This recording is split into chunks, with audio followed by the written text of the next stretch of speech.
ஆடும் பரிவே அணி சேவல் எனம் பாடும் பணியே பணியாய் அருள்வார். தேடும் கயமா முகனைச் செருவில் சாடும் தனி யானைச் சகோதரனி. திருவருள் பொழிகின்ற திருமுருகன் எழுந்தருளியிருக்கும் திருத்தலங்கள் ஏராளம். திருமுருகனின் கருணையும் அத்திருத்தலங்களில் தாராளம். இருப்பினும் திருமுருகன் எழுந்தருளியிருக்கும் ஆறுபடை வீடு என்பது புராணங்களாலும் சரித்திர சான்றுகளாலும் பக்தர்களாலும் போற்றக்கூடியது. பழம் நீ பழனி. பழனிமலையில் திருமுருகப் பெருமான் எழுந்தருளியிருக்கும் வரலாறை பக்தர்கள் நன்கு அறிவர். ஒரு ஞானப் படத்திற்காக விநாயகப் பெருமானும் திருமுருகப் பெருமானும் போட்டியிட்டு விநாயகப் பெருமானின் மதியின் விளைவாள் அப்படத்தை அவர் பெற்றிட சினமுற்று ஏமாற்றமடைந்த திருமுருகப் பெருமான் பழனிமலையிலே எழுந்தருளியிருப்பதாக பெரியோர்கள் கூறுவர். அது ஏமாற்றமா? எம்பெருமான் திருமுருகக் கடவுளுக்கு ஏமாற்றமா? ஒப்புக்கொள்ள இயலுமா? இந்நிலவுலக மக்கள் செய்த அரும்பெரும் தவத்தின் பயனாக அவர் ஏமாற்றம் அடைந்தது போல் நடித்தவர் அல்லவா? அவ்வாறு நடிக்கவில்லை என்றால் பழம் நீ ஆகிய பழனிமலை மீது திருமுருகப் பெருமான் விற்றிருந்து பக்தர்களுக்கு திருக்காட்சி தந்தருள இயலுமா? திருமுருகப் பெருமான் குன்றுதோறும் ஆடல் புரிய வேண்டாமா? தந்தையாகிய சிவபிரான் ஐவகை மன்றுதோறும் ஆடினான். திருவாலங்காட்டில் ரத்தன சபையிலும் சிதம்பரத்தில் பொற்சபையிலும் மதுரையில் வெள்ளி அம்பலத்திலும் திருநெல்வேலியில் தாமிர சபையிலும் திருக்குட்டாலத்தில் சித்திர சபையிலும் நடனமாடினார். அவ்வாறு மன்றாடியாக விளங்கிய தந்தை மனம் மகிழுமாறு அவரது அன்பு மகனாகிய திருமுருகப் பெருமான் குன்றுதோறும் ஆடினார், விளையாடினார். இத்திருக்கருத்தை கந்தபுராணம் ஐவகை மன்றுதுராடிய வள்ளல் காமுரக் குன்றுதுராடிய குமரன் போற்றுவாம் என்று குறிப்பிடுகின்றது. பழம் நீ எனப்படுகின்ற பழனியம்பதியில் அருள்மிகு ஸ்ரீ தண்டாயுதபாணி சுவாமி தண்டாயுதத்துடன் திருக்காட்சி பொழிகின்றார்.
பழனிமலையின் கீழே இருக்கும்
தன் தோள் மீது பிரமதண்டத்தின் மையப் பகுதியை வைத்துக் கொண்டு வழியில் திருவாவினன்குடிக்கு மேலே ஆகாயத்தில் பறந்தபோது திருமுருகப் பெருமான் அவ்விரு மலைகளையும் அங்கேயே இறங்குமாறு செய்து அவ்விடத்திலேயே நிலைபெறச் செய்து விட்டார்.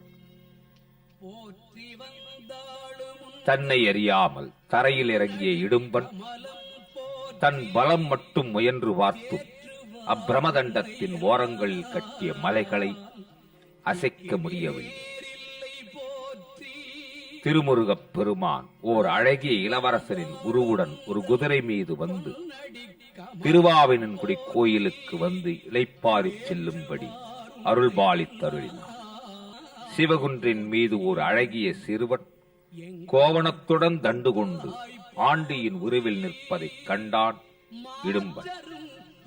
அச்சிறுவனே குமரக் கடவுள் என்பதை உணர்ந்து இடும்பன் வணங்கினான். அகத்தியரும் திருமுருகப் பெருமானின் திருவிளையாடலை உணர்ந்து அங்கே வந்து திருமுருகப் பெருமானை வணங்கினார்.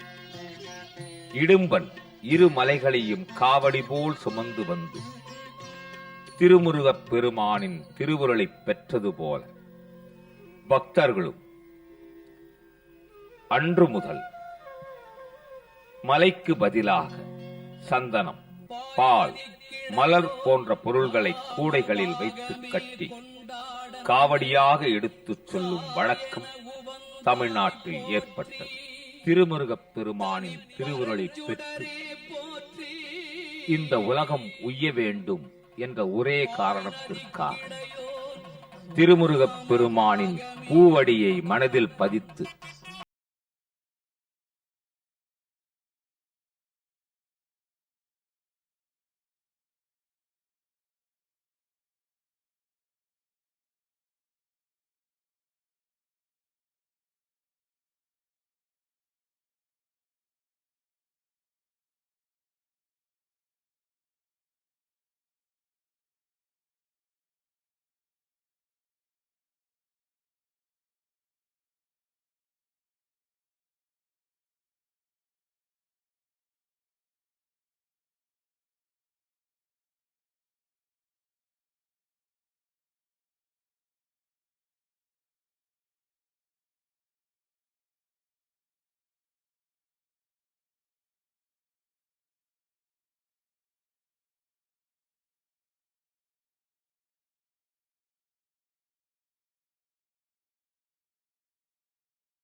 இழந்தவர்களுக்கு திருமுருகனது அருளே பற்றுக்கோடு.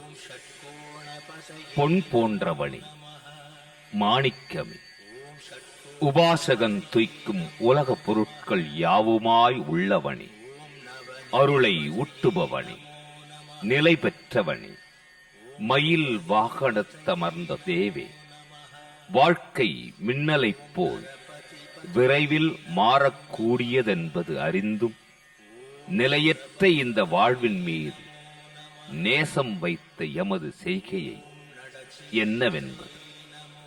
இது ஊழ்வினை பயனின்றி வேறெது?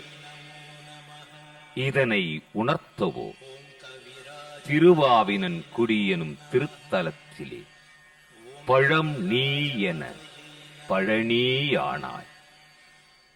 ஞானப் பழம் நீ. ஞானத்தை உலகிற்கு உணர்த்துவதற்காக தண்டம் ஏந்திய தண்டாயுதபாணியே, ஞான நிலை அடைந்தவர். இது எமது உடம்பு, எமது உடைமை, எமது உயிர் என்று எதையும் பற்றி நிற்பதில்லை. அனைத்தையும் தனது குருநாதனுக்கு அர்ப்பணித்து விடுவர். உலக விஷயங்களில் விருப்பற்றவராகி ஆன்ம விசாரணை, தெய்வீக சங்கம், பாராயணம், தனியிடத்து இருந்து தான் கற்றபடி நிற்றல் என்று காலத்தை கழிப்பர். இதுவே அருள் வாழ்வு. இப்படிப்பட்டவரையும் பிராரப்த வசத்தில் உலக விவகாரங்கள் பற்றிக் கொள்கின்றன. இந்த வாழ்வு நிலையாமல் இதனை உணர்த்தி உலகத்தில் உள்ள பக்தர்களுக்கு எச்சரிக்கை செய்யவே பழம் நீ ஆனவன். மனம் திரும்ப திரும்ப செக்கு மாடு போல வாழ்வையே சுற்றி வருகின்றது. இது ஊழ்வினை. இந்த ஊழ்வினையை அகற்றுவதற்காக அன்பார்ந்த பக்தர்களுக்கு அருள் பாலித்தருளுவதற்காக ஞானப் பழமான ஞான சிகாமணியே. திருமுருகன் ஒருவரே நிலையானவர். திருமுருகனிடம் பரிபூரண பக்தி செலுத்துதல் வேண்டும். தம்மையே முழுமையாக திருமுருகனிடம் சமர்ப்பித்து விட வேண்டும். விடுபடுவது வீடு. அதில் மூன்றாவது படைவீடு திருவாவினன்குடி என்று திக்கட்டும் போற்றப்படுகின்ற பழனி. பழனியில் ஞான தண்டாயுதபாணி பரம்பொருளான இறைவனைப் பற்றி மனதின் துணை கொண்டு ஆராய்வதே ஞானம். ஞானத்தை நல்குபவன் கந்தன். கந்தன் பகையாற்றலை வற்றச் செய்பவன்.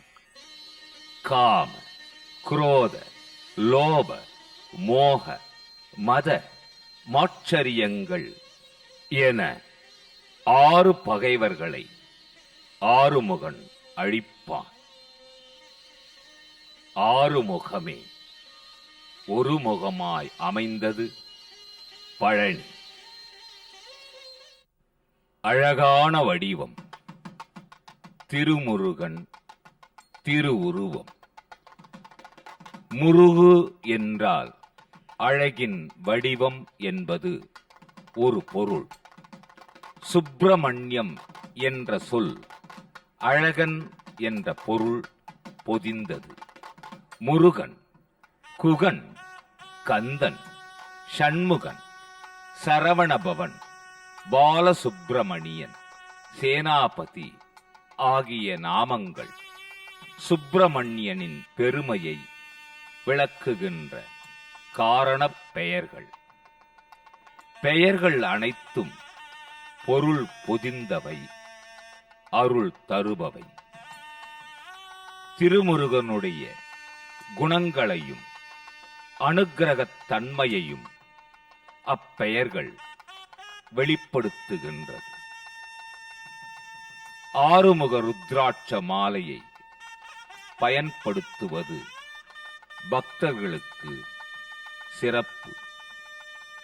5 முகமும் ஏற்றதே என்பது பெரியோர்கள் வாக்கு. ஒற்றை நந்தியாவட்டைப்பூ, வில்வம் ஜப சமர்ப்பணத்திற்கு சிறந்தது. ஜபத்திற்கு தலம், மூர்த்தி, தீர்த்தம், கிரி 4ம் உடைய சுப்பிரமணியனின் திருத்தலங்கள் ஏற்றது. அத்திருத்தலங்களில் போற்றக்கூடியது திருவாவினன்குடி என்று புகழப்படுகின்ற பழம் நீ என்கின்ற பழனிமலை. பழனிமலையிலே அருள்மிகு ஸ்ரீ தண்டாயுதபாணி எழுந்தருளி அருள்பாலித்தருளுகின்றார். சித்த மருத்துவர்களால் கையாளப் பெற்ற 9 பாஷாணங்களின் சேர்க்கை ஸ்ரீ தண்டாயுதபாணி சுவாமி. அந்த வடிவே ஓர் மருத்துவ கலவை, மருத்துவ சங்கமம். முருகனை வைத்தியநாதன் என்பதும் பொருத்தமான ஒரு சொல். பழனி ஆண்டவரின் பண்டார திருக்கோலத்தை ஓவியமாக இல்லத்தில் இருத்தி வைக்கலாமா என்பது ஒரு சிலரின் கேள்வி. அந்த ஓவியத்தை இல்லத்தில் வைத்திருந்தால் இல்லத்தில் இருப்போரும் பண்டாரமாகி விடுவோம் என்ற பயம் ஏற்படுவது உண்டு. அது வீணான அச்சம். ஆன்மீகத்தில் தெய்வ மூர்த்தங்களில் எந்த திருக்கோலமும் பக்தர்களுக்கு கெடுதல் விளைவிக்காது என்பது திண்ணமான வார்த்தை. பழனியிலே பாபத்தை போக்குகின்ற சரவணப் பொய்கை. கங்கைக்கு ஒப்பான சரவணப் பொய்கை திருமுருகன் திருத்தலங்களிலே காணப்படுவது உண்டு. இருப்பினும் சரவணப் பொய்கை என்பது இமயத்தின் உச்சியில் மட்டுமே இருக்கின்றது. பழம் நீ எனப்படுகின்ற பழனியில் தல விருட்சம் நெல்லி மரம். நெல்லி நெடிய ஆயுளை வளர்ப்பதாகும். மனிதனுக்குத் தேவையான சுண்ணாம்புச் சத்துக்களையும் ஊட்டச்சத்துக்களையும் கொடுப்பது நெல்லி. பழனி மலையினிலே, அந்த பழனி மலையினிலே மலையாக மனம் இருந்தால் மனதில் பழனி எழுந்தருளுகின்றான்.